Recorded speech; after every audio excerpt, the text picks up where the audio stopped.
అందరికీ కూడా శుభాశీస్సులండి. సింహరాశి వారికి ఈ యొక్క మహాశివరాత్రి అలాగే తదుపరి ఉగాది వరకు కూడా సింహరాశి వారికి ఏ విధంగా ఉండబోతుంది, ఏ పేర్లు ఉన్నటువంటి వాళ్ళు సింహరాశికి చెందిన వాళ్ళు అనే విషయం కూడా మనం పూర్తిగా తెలుసుకుందాం.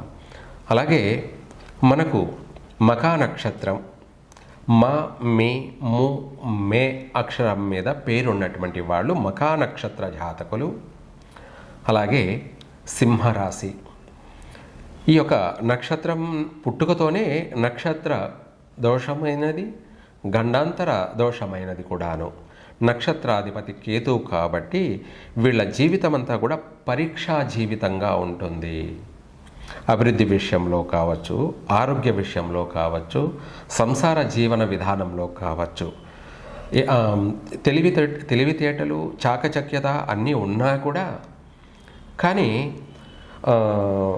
ఏదో ఒక ఆటంకం ప్రతి విషయాల్లో కూడా కలిగేటువంటి నక్షత్రం ఇది. అలాగే పూర్వ పాల్గొని అంటారు, దాన్ని పుబ్బా నక్షత్రం అని కూడా అంటారు. ఇక్కడ మే కాకుండా మో అక్షరం మీద, అలాగే టా, టీ, టు అక్షరం మీద పేర్లు ఉన్నటువంటి వాళ్ళు మో అంటే మోహన్, అలా మోహిని, మోహన్ కుమార్, మోహన్ బాబు, ఇలా పేర్లు ఉన్నటువంటి వాళ్ళు. అలాగే టా, టీ అక్షరాల మీద పేర్లు ఉన్నటువంటి వాళ్ళు టా, టీ, టు అక్షరాల మీద. ఇది పుబ్బా నక్షత్రం 4 పాదాలు సింహరాశి. అలాగే ఉత్తరా నక్షత్రం 1వ పాదము టే అక్షరం మీద పేరున్నటువంటి వాళ్ళు సింహరాశి.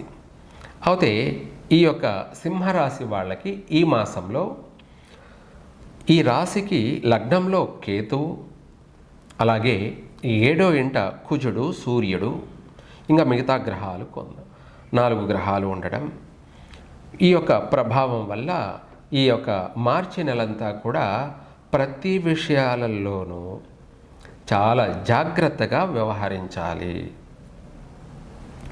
తెలివితేటలు ఉన్నప్పటికీ కూడా ప్రయోజనం లేదు.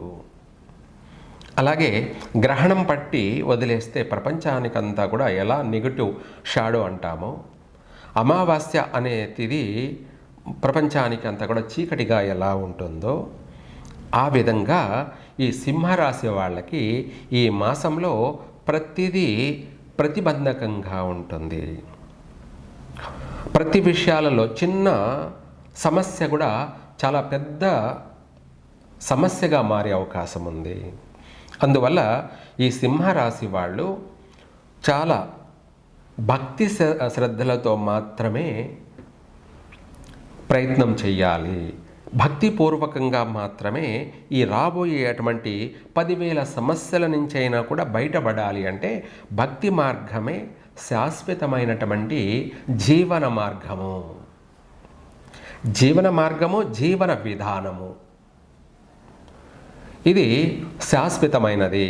ప్రపంచమంతా వానపడి ఆ వర్షపు నీరంతా పైన పారిపోయినా, లేదా భూమిలో ఇంకి రాళ్ల కీటు గుండా పారినా, ఎలా పారినా కూడా ఈ నీరంతా పోయి సముద్రంలో చేరాల్సిందే. మొదటిగా కాలువలు, తర్వాత చెరువులు, తర్వాత వంకలు, వాగులు, నదులు, సముద్రాల్లో చేరవలసిందే. అదేవిధంగా వీళ్ళు ఎన్ని ప్రయత్నాలు చేసినా ముందు దైవాన్ని నమ్ముకొని భగవంతుడి మీదే భారం వేసి దైవమే దిక్కు అనే నమ్మకంతో ముందుకు సాగాలి తప్ప సొంత ప్రయత్నాలు, అహంకారము, అహంభావముతో వీళ్ళు నడుచుకున్నట్టయితే ఈ మాసంలో భారీ నష్టాలు చవిచూసే అవకాశం ఉంది. కాబట్టి ఏది ఏమైనా కూడా సింహరాశి వాళ్ళు తెలివిగా నడుచుకోవాలి, జాగ్రత్త వహించాలి. భార్యాభర్తల మధ్య గొడవలు, కొట్లాట్లు, ఎడబాట్లు లేదా విడిపోయే సమస్యలు కూడా కనపడుతున్నాయి. గోటితో పోయేదానికి గొడ్డల దాకా తెచ్చుకోన అక్కర్లేదు. దాన్ని సామరస్యంగా భగవంతుడిని దర్శనం చేసుకోవడం వల్ల ఆ నష్టాలు జరగకుండా చిన్న స్వల్పమైనటువంటి సమస్యతో బయటపడతారు. మొదటిది. రెండో విషయము, సంతాన విషయాల్లో కూడా అబార్షన్లు జరగడము, సంతాన నష్టాలు కూడా కలిగే అవకాశం ఉంది. కాబట్టి దాన్ని కాస్త ముందు జాగ్రత్తగా మనం ఏం చేయాలో అలా పరిహారం చేసుకొని పిల్లలు బాగుండడానికి, అలాగే సంతానం కలగడానికి మీ ప్రయత్నం మీరు దైవిక పరిష్కార మార్గాన్ని ఎవరెవరికి ఇష్టమైన పద్ధతిలో వాళ్ళు ఆచరించండి, పాటించండి, బాగుంటారు. అలాగే మూడో విషయం ఏమిట్రా అంటే, వాహన ప్రమాదాలు అధికంగా జరిగే అవకాశం ఉంది. సింహరాశి వాళ్ళకి చాలా జాగ్రత్తగా, చాలా మెలకువగా, హుషారుగా లేకున్నట్టయితే ప్రాణాలనే కోల్పోయే అవకాశం ఉంది. కాబట్టి సింహరాశి వాళ్ళు వాహన ప్రమాదాలను తప్పించుకోవడానికి వీలైనంత వరకు నిత్యము ప్రతిరోజు కూడా ఆంజనేయ స్వామిని దర్శనం చేసుకోండి, లేదా రుద్రాభిషేకాలు జరిపించండి. ఇలా ఏదైనా చేస్తూ ఉండడం వల్ల ప్రాణం పోకుండా చిన్న స్వల్పమైనటువంటి గాయంతో బయటపడతారు. ప్రమాదాలే జరగకుండా కూడా తొలగిపోయే అవకాశం కూడా ఉంది. ఇంకా చెప్పాలంటే దైవానుగ్రహం అంటే ఏదైనా జరుగుతుంది. అది సంపాదించుకోవాలి. ముందు మనం డబ్బు సంపాదించడం కన్నా ముందు దైవానుగ్రహాన్ని సంపాదించామంటే అన్నీ వస్తాయి. ధనం వస్తుంది, 10 మంది పలుకుబడి వస్తుంది, అలాగే మనకు మనశ్శాంతి కలుగుతుంది, రాజకీయంగా విజయం వరిస్తుంది, వ్యాపారపరంగా విజయం సిద్ధిస్తుంది. ఇలా ప్రతి విషయాలలో కూడా కలిసే వస్తుంది. అది ముఖ్యమన్నమాట. అంతేకాకుండా ఈ రాశి వాళ్ళు దూర ప్రయాణాలు కొనసాగించవద్దు. విదేశాలకు వెళ్ళాలనుకున్న వాళ్ళు పోస్ట్ పోన్ చేసుకోవడం చాలా మంచిది. కాదని వెళ్ళినట్టయితే అక్కడ చాలా నష్టాలు, చాలా కష్టాలను ఎదుర్కోవాల్సింది వస్తుంది. లేదంటే తిరిగి మళ్ళీ స్వదేశానికి రావాల్సిన పరిస్థితి వస్తుంది. కాబట్టి వీలైనంత వరకు పోస్ట్ పోన్ చేసుకోవడం చాలా మంచిది. కొత్తగా ప్రయత్నాలు చేసేవాళ్ళు ప్రయత్నించకపోవడం ఇంకా మంచిది. తర్వాత ప్రయత్నం చేయండి. ఉగాది తర్వాత కలిసి వచ్చే మార్గాలు ఉన్నాయి. అలాగే దీంతో పాటు కూడా శుభకార్యాలు, ఇతర శుభకార్యాలలో పాల్గొనే అవకాశం ఉంది. కానీ వీళ్ళంట శుభకార్యాలు జరిగే అవకాశం తక్కువ. అదే మన పెళ్లి ప్రయత్నాలు చేస్తుంటారు, అది ఏదన్నా ఈ మాసంలో కుదిరి ఒకవేళ పొరపాటున జరిగినా మళ్ళీ జీవితాంతం నష్టపోయే అవకాశం ఉంది దానివల్ల. అందువల్ల వీలైనంత వరకు ఎక్కువగా ఈ మాసంలో పెళ్లి ప్రయత్నాలు చేయవద్దు. అలాగే ఒకవేళ పెళ్ళి కుదిరినా కూడా ఈ మాసంలో పెళ్లి చేసుకోవద్దు, తర్వాత చేసుకోండి, బాగుంటుంది. నూతన వ్యాపారాలు అస్సలు ప్రారంభం చేయవద్దు. నూతన వ్యాపారాల జోలికే వెళ్ళొద్దు. ఉన్న వాటిని చేసుకోవడం మంచిది. లేకపోయినా పర్వాలేదు, ఏదో ఒక పని చేసుకోవడం, ఏదో జాబ్ చేసుకోవడం వల్ల పెట్టుబడి పెట్టి నష్టపోయేది ఏమీ లేదు. నెలాబుద్దు శాలరీ వస్తుంది, దాంతో మన జీవనం గడుపుకోవచ్చు. ఇది జీవితాంతం చేయాల్సిన అవసరం లేదు. ఆటోమేటిక్గా దాని టైం వచ్చినప్పుడు అన్నీ మారిపోతుంటాయి. ప్రస్తుతానికి ఏమిటంటే ఖాళీగా ఉండకుండా ఏదో ఒకటి చేయాలి. కాబట్టి ఈ విధంగా ప్రయత్నం చేయడం మంచిది. కానీ మీరు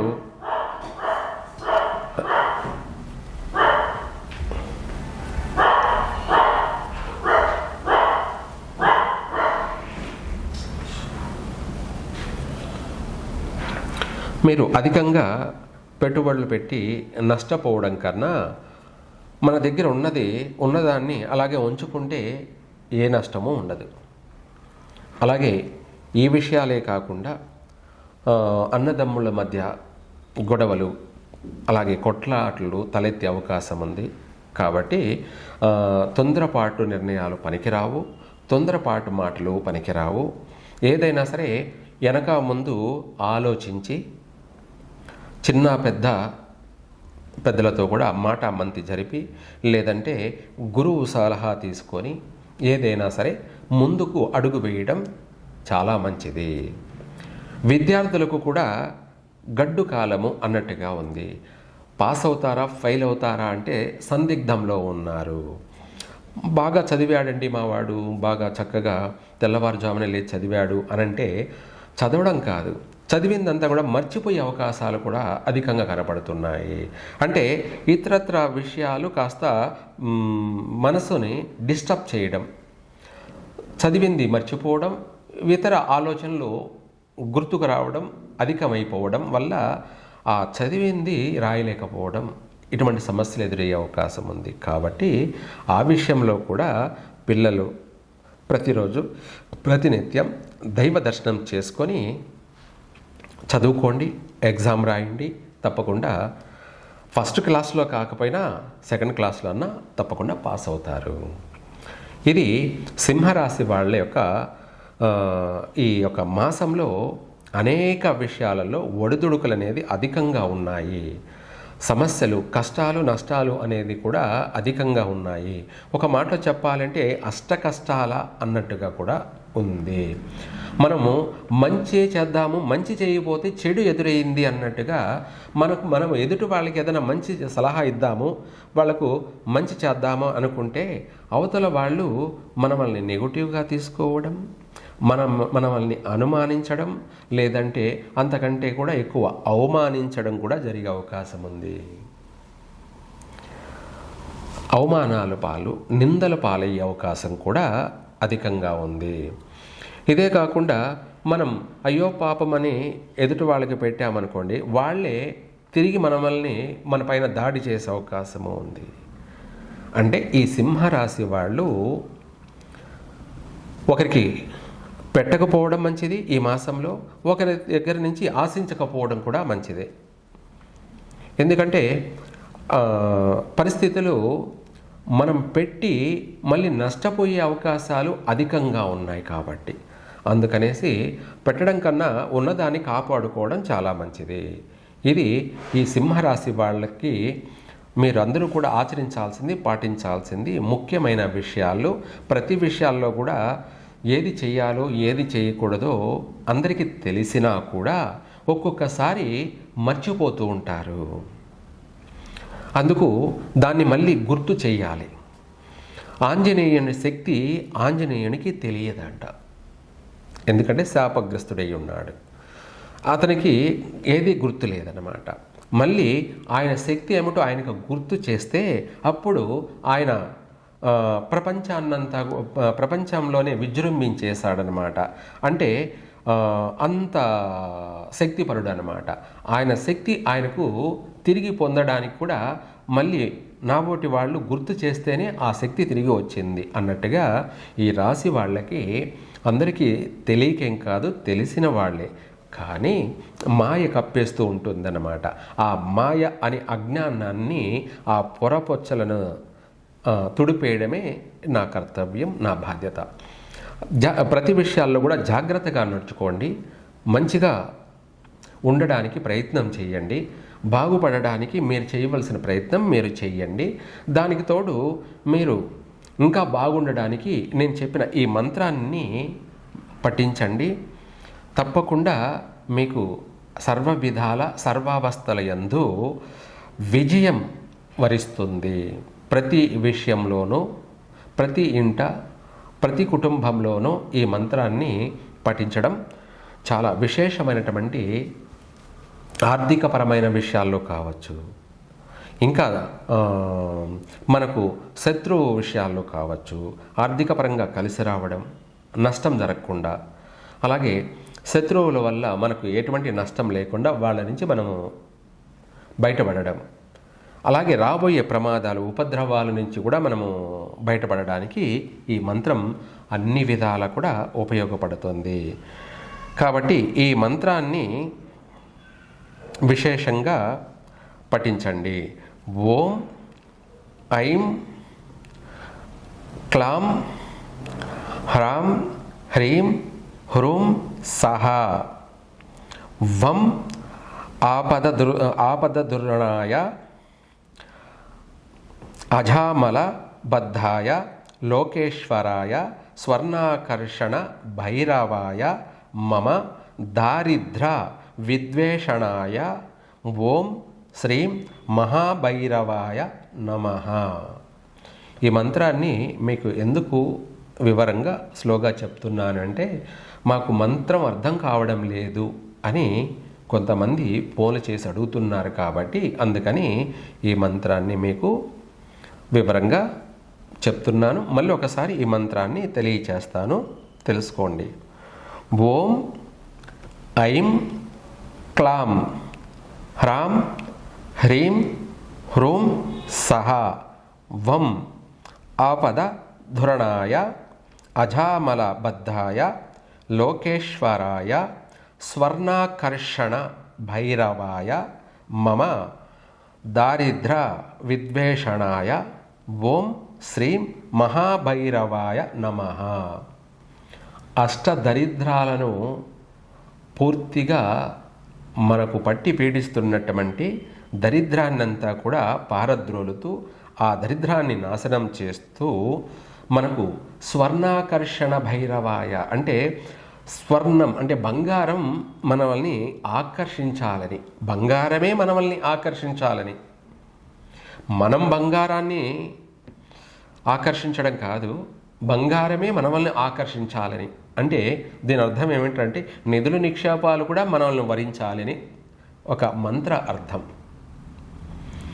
దానంతటా అవే మనల్ని మనకు చేరువు కావాలని వాటి యొక్క అర్థము, అంతరార్థము, పరమార్థము. స్వర్ణాకర్షణ భైరవాయ.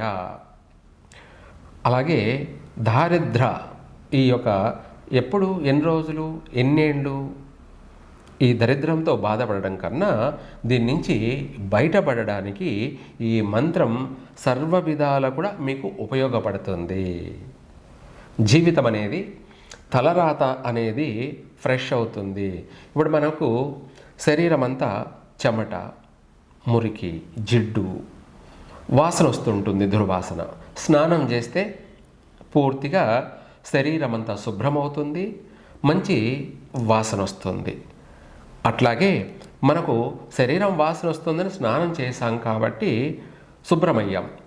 అలాగే మన తలరాత అనే పరోక్షం అంటే మనకు కనిపించినటువంటి మన విధిరాత, మన తలరాత శుభ్రం కావాలి అంటే ఇటువంటి మంత్రం పఠించడం. ఈ మంత్రము గాలి రూపంలో మనకు రక్షా వలయంగా, రక్షా కవచంగా కూడా మారుతుంది. ఇప్పుడు నేను చెప్తున్నది మీకు ఎలా వినపడుతుందో, మీకు ఎలా అర్థమవుతుందో, ఆ మంత్రం కూడా గాలిలో మనల్ని సంరక్షిస్తూనే ఉంటుంది. ఇది సత్యం. సర్వే జన సుఖినో భవంతు.